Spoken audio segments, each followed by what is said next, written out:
Untuk video kali ini, aku akan share beberapa tips supaya kamu tidak tertipu atau tidak kena scam pada saat berkunjung ke Vietnam.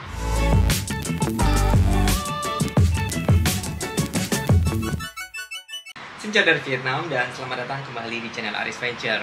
Firstly, aku mau minta maaf kalau misalkan suaranya agak noise gitu ya, karena memang di luar tuh sedang hujan. Setelah sekian minggu nggak hujan, akhirnya hujan juga. Mostly di setiap tempat itu kan pasti ada sesuatu hal yang baru, termasuk juga trik dari scams atau penipuan gitu. Nah, di video kali ini aku akan sharing beberapa trik-trik atau penipuan yang biasa terjadi di Vietnam. Sebelum kita mulai satu persatu, buat kamu yang baru aja datang di channel Aris Venture, welcome to Aris Venture. Selamat datang di channel Aris Venture. Dan jika kamu suka dengan konten aku, silahkan bantu dukung channel aku dengan cara subscribe.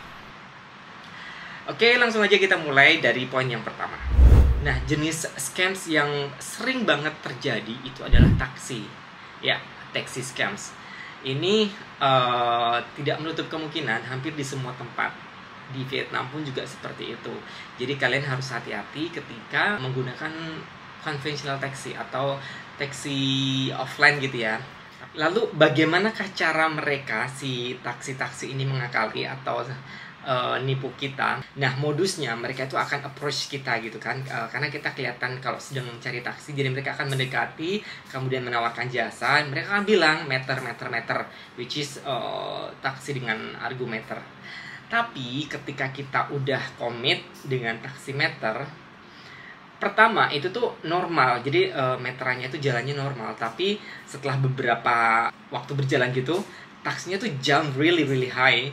Maksudnya itu adalah lompatannya tuh jauh gitu kan. Jadi misalkan dari 7.000, tiba-tiba 20.000, kemudian 30.000, kemudian 50.000. Jadi memang nggak konstan gitu. Dan memang ini aku ngalamin sendiri. Jadi seharusnya dengan jarak yang dekat aku bisa bayar cuma sekitar 50.000 sampai 60.000 Vietnam dong. Tiba-tiba aku dikenakan 300.000, which is jauh banget kan gapnya. Nah, ini yang harus kita perlu waspadai ketika kita pakai taksi yang tidak resmi atau taksi gadungan. Karena memang either itu di jalan raya, di bandara, ini taksi gadungan ini banyak banget. So, kalian harus hati-hati. Nah, catatan dari aku, kalau misalkan kalian mau pakai taksi yang konvensional itu silahkan menggunakan taksi yang memang official. Jadi taksi yang memang sudah resmi. Nah, beberapa taksi yang memang aku rekomen yang official gitu ya, yang udah trusted, yang sudah terpercaya, itu kayak misalkan Vinasan, kemudian Myling ini warnanya hijau. Jadi kalau yang Myling ini khas banget. Kenapa? Karena taksinya itu warnanya hijau. Jadi hijau, the only one. Kemudian ada juga G7 ini juga taksi-taksi yang memang trusted, yang terpercaya. Kalian bisa pakai opsi taksi ini. Yang kedua, jenis scams yang sering terjadi di Vietnam itu adalah semir sepatu. Either itu semir sepatu atau cuci sepatu. Ya, mungkin kamu mendengarnya agak aneh, cuci sepatu. Jadi di Vietnam ini ada kayak semacam jasa cuci sepatu. Jadi mereka itu bawa sikat, kemudian semprotan air dan sabun untuk nyuci. Biasanya mereka akan cuci hanya bagian luarnya saja. Kalau aku sih, to be honest, ini nggak worth it ya, karena mereka membersihkan hanya bagian luarnya saja. Dan biasanya targetnya mereka ini adalah kita-kita yang memang sedang berada di restoran objek wisata yang mana kita sedang duduk. Nah, ini kalian juga harus hati-hati. Cara mereka mengelabui kita itu adalah dia akan bikin semacam deal-dealan harga di depan gitu kan. Misalnya, aku mau semir sepatu atau cuci sepatu dengan harga 50.000 Vietnam dong. Dia langsung menerima, deal. Tapi ketika nanti mereka udah selesai nyemir atau mereka udah selesai cuci, mereka kan kembalikan tuh. Nah, di sini triknya mereka. Mereka akan meminta uang double. Yang tadi kita dealnya adalah 50.000, mereka akan minta 100.000.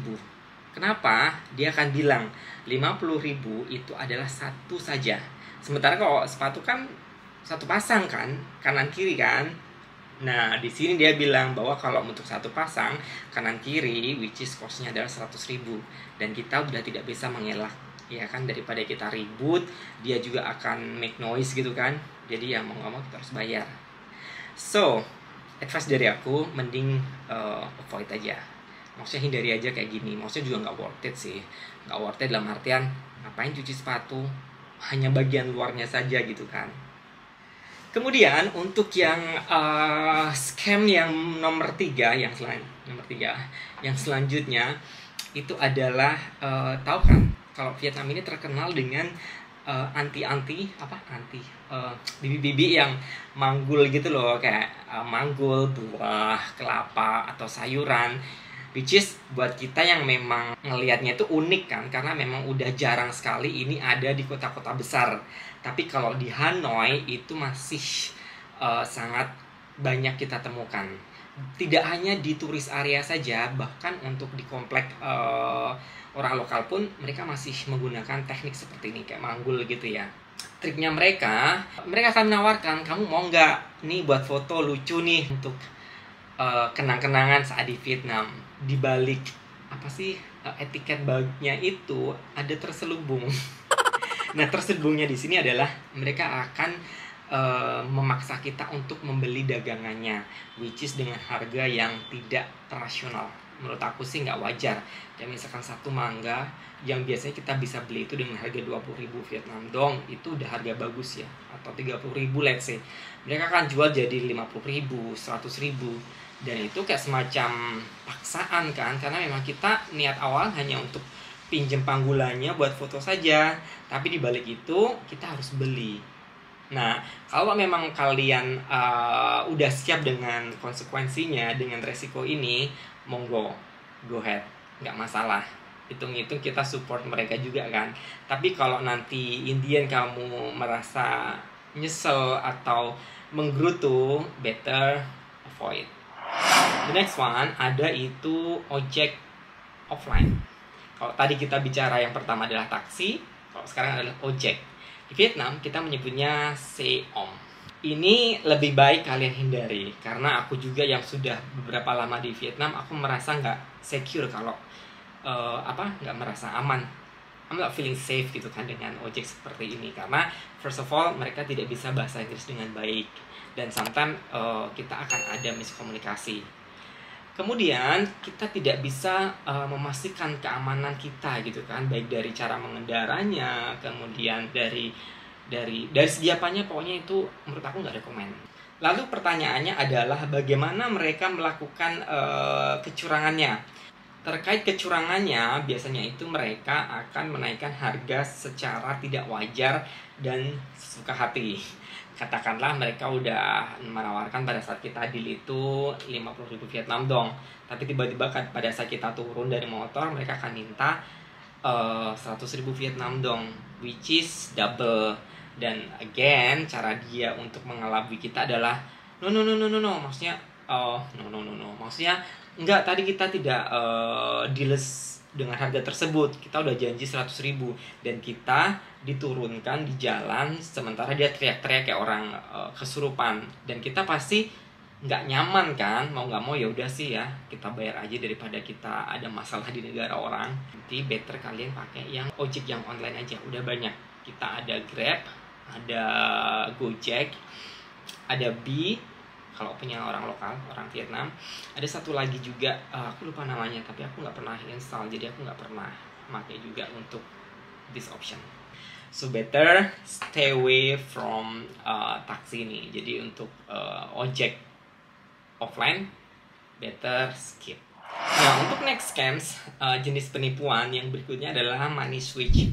Money switch di sini maksudnya adalah ketika kita mau bayar, baik itu di taksi, restoran ataupun street food, itu mereka kalau orang-orang atau oknum yang nakal, mereka akan mencoba mengelabui kita yang sebagai targetnya. Itu uang yang kita bayarkan itu sama mereka ditukar dengan pecahan yang lebih kecil. Misalkan nih, yang case klasiknya itu adalah uang 500.000 Vietnam dong itu ditukar dengan 20.000 Vietnam dong. Kenapa? physically dua pecahan ini hampir mirip, sama-sama warna biru. Jadi ketika kita bayar, let's say dengan uang 500.000 dan kita nggak gitu ya, sama mereka switch. Dibilangnya kita hanya bayar dengan 20.000, jadi uangnya kurang, ya kan? Nah, lalu kita bingung dong, perasaan tadi kita ngasih 500.000 kok jadi 20.000, apakah kita memang benar salah atau gimana gitu kan? Karena kita tidak terbiasa dengan mata uang Vietnam dong. Betul? Nah, disinilah mereka akan mengelabui kita. Nah, untuk tipsnya, tips dari aku, better kalian mempunyai stok uang kecil kayak 100.000, 50.000, atau 20.000. Jadi ketika nanti kita mau bayar, itu kamu pakai uang yang pas saja. Atau kalau enggak, pakai uang yang memang pecahannya kecil, jadi tidak terlalu mencolok gitu kan.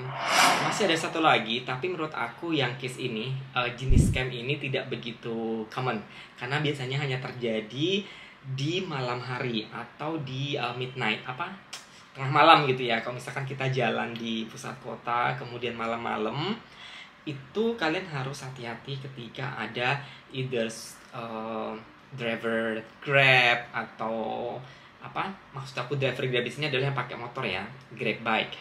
Kemudian orang-orang yang memang naik motor kemudian ngebuntutin kita di belakang. Nah, ini kalian harus hati-hati. Biasanya mereka akan menawarkan drugs atau narkoba. Jadi kalian harus waspada kalau jalan malam-malam tiba-tiba dibuntutin sama orang naik motor. Baik itu pakai Grab, biasa mereka juga pakai seragam Grab gitu atau Gojek or whatever. Itu kalian harus hati-hati. Mereka akan bisik-bisik itu kan, marijuana atau ada bahasa lokalnya, tapi keseringan mereka akan bilang marijuana.